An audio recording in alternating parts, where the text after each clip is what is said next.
bought this mixer, which, a mixer mic, which I definitely don't regret the purchase. But I seen mad people tweet about it, like, yo, I just copped the PS4 because I'm bored in the crib or whatever. I copped the Xbox because I'm bored in the crib. So again, now they gonna be sitting in the crib playing this shit for probably 2 months, because I think it's gonna go beyond May 15th. We'll see what they say. But even if it's a month, now they getting a month into it. So now you got a whole new demographic that wasn't even a part of that. Because the gamers, whoever was already a gamer before COVID was going to be a gamer for life. They weren't going to get out of gaming. They were just going to be a gamer for life. But now you got a whole nother segment of the population that is now going to start getting hooked on that drug. So that industry is definitely going to be exploding. But ironically, that don't necessarily mean shit like GameStop is going to explode. You know what I'm saying? So that don't mean... Because GameStop is a mom and pop, right? So, it's all about spawning to the next thing, right? Like, I think that there's throughout all of our lives, we've been like, yo, I wish I thought of that. You know what the pivot? Hold on. Hold that thought. You know what the real pivot should be for GameStop, dog? Become the Starbucks of video games. You turn every location into like a fucking video game lounge where video games could play. Video gamers could come play, pay for food and all that shit. You can have group booths, single booths. That's the real pivot, but I'm going to let you go. See, that's bread right there. Somebody owe me some money, because that's really what they should do. I was just about to say, you just gave GameStop the real game, right? You need to patent that or something. It's documented. Once I release the episode, it's documented, so... I might reach out to some people though. I'm gonna go talk to them. Facts. But yeah, what I was saying is that I think that we all have that I wish I thought of that moment. Like it was like, dang, like Uber. Everybody wish they thought of that. Everybody has been waiting for a cab in New York City, all the New York City, folks in the city, especially black folks in the city, waiting for a cab. Like, yo, I wish they would just come to me. Soon as Uber came out, I never flagged a cab again. You see what I'm saying? Like, but we all wish we had that. Even if you were calling a cab service and they tell you 30 minutes, and you're like, damn, 30 minutes, dog, you right down the block. What's going on, right? Like that's, and now we have Uber, and everybody's like, damn, like how come I didn't think of that? There's going to be a lot of that, because I think what recessions bring, I think what hard times bring is innovation. Absolutely.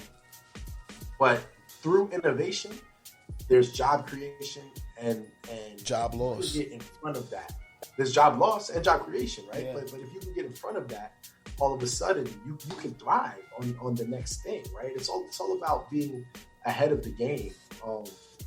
And as a recruiter, I do see that on the front lines, right? We have a lot of HR meetings and saying like these jobs are being canceled and these jobs are being opened. Like that's not by accident, right? Like all this stuff has been thought of and spawned through the innovation, right? Once you see one thing going up, you see the other thing going down. So I mean, it's a natural cycle, and that's the thing people have to understand. It's like we were once in a time where these type of revolutionary transitions in industry and society used to take like decades to play out. Like we are now in an era where it takes a couple of years for shit to be outdated. All of these industrial revolutions, quote unquote, are shortened into like a year or two. I mean, dog, when I came out, there was no such thing as, I was in high school with the flip phone Nextel, you know what I'm saying? So just look at, and now I literally operate my entire side business off of my cell phone, you know what I'm saying? So like that as a concept wasn't even there. The fact that you can have smart TVs, and I always tell people all the time, like, back in the day, if you had to put a valuation on Netflix, there's no way you could have even truly valued it, because you didn't even understand smart TVs were down the pipeline that were going to get created. Right. So now Netflix as a proposition is one business valuation, but when it comes standard on all smart TVs, that's like a completely different business proposition now, or valuation. So it's just like, in this time that we're in... And Carl, Carl, what?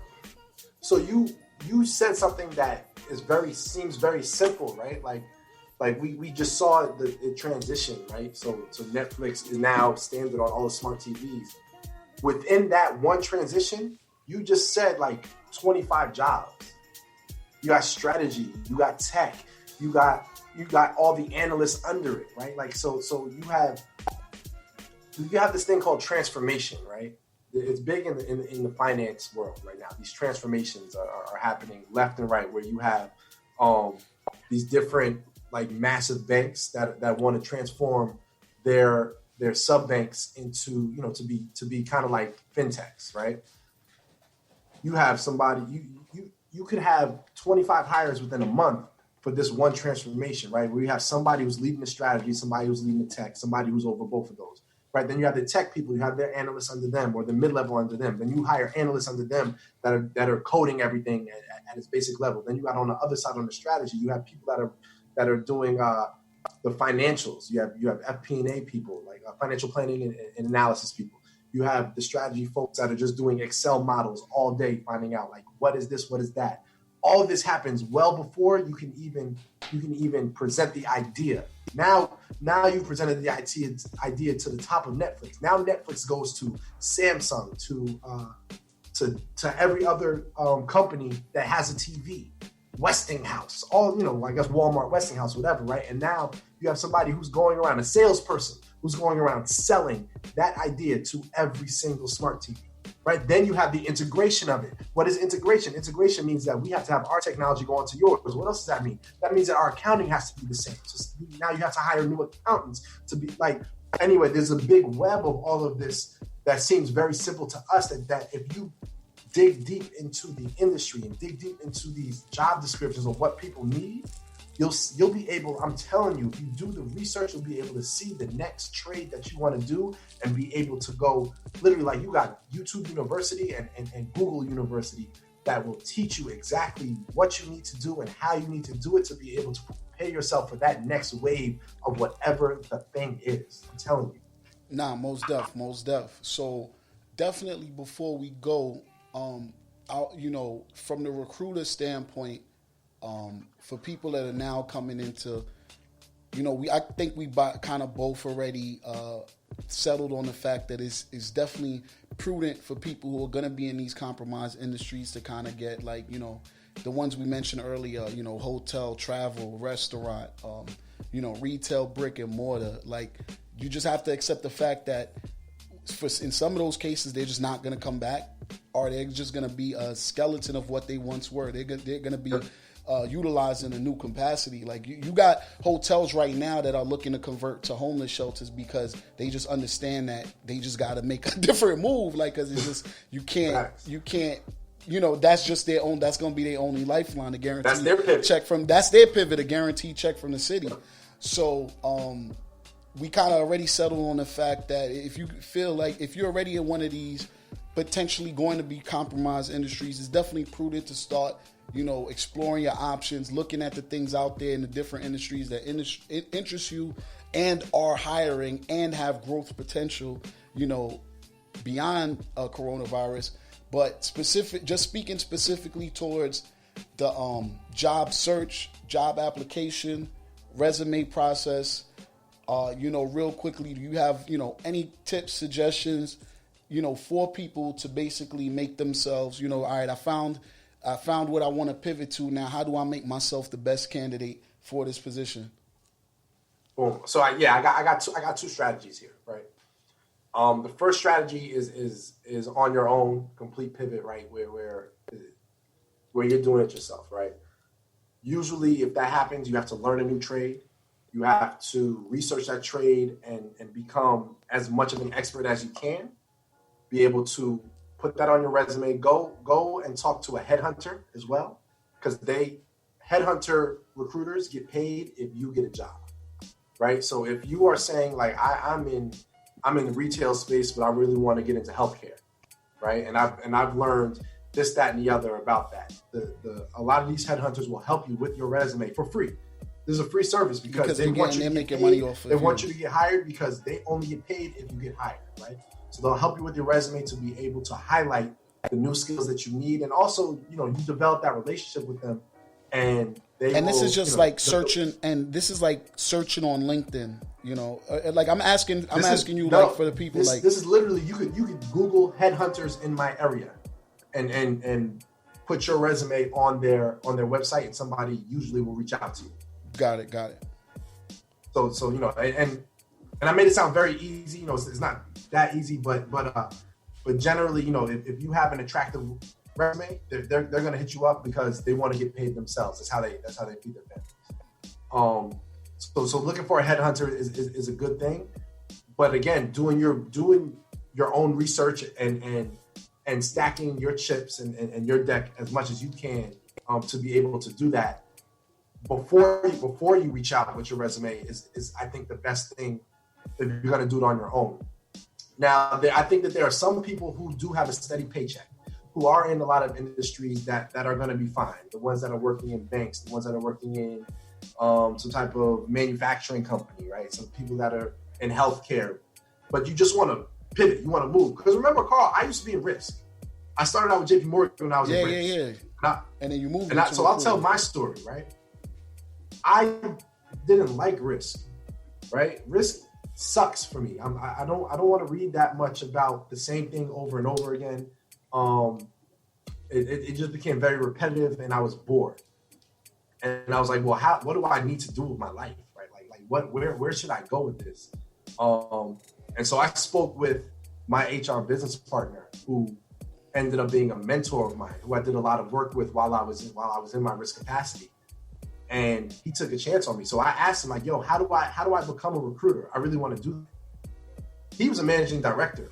He took me through every step. He was my mentor and eventually became my sponsor.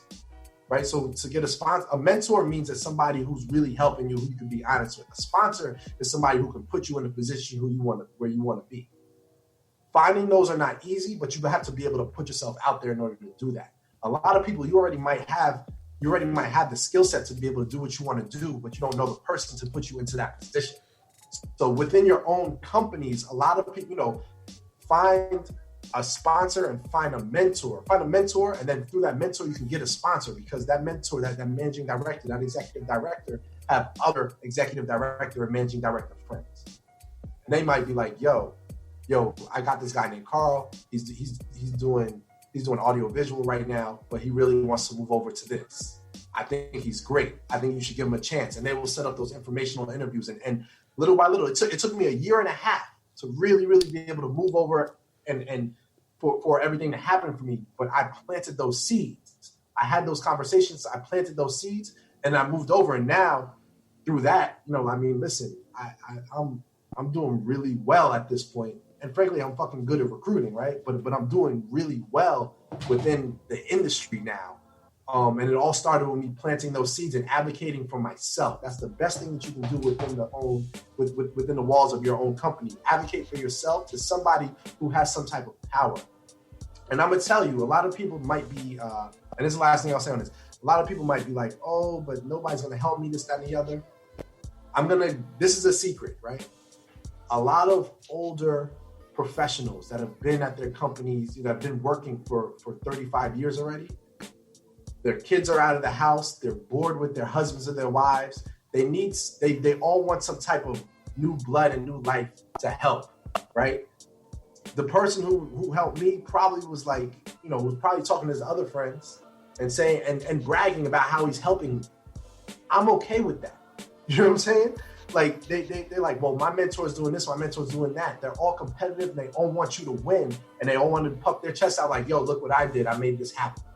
I'm trying to tell you, they want to help. Like, but it also, I think part of the process that is kind of, I think is just assumed on both of our parts, but maybe some people may have not grasped, is there's still a level of humility that you have to have coming into this process. And you kind of, like I said, I already took it for granted, but I understand that a lot of people listening may not have gotten that. But like, even just the simple fact of just being okay with the fact that someone is bragging about putting you on, like some people are going to take offense to that, and they don't want to, they don't want no one catching stripes off their name, off my work type shit. Like, it's like, you got to kind of sometimes look beyond that and then like really look at the bigger picture.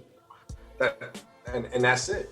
And that's it. Like, and if you can't humble yourself to be able to do that, then like, I guess corporate America is not really for you, right? Like, there's a lot of times where you got to humble yourself more than you want to humble yourself. Like, that's just everything in life. When you're dealing with authority. You know what I'm Nah, saying? it's- Like we've humbled ourselves to our parents. We've humbled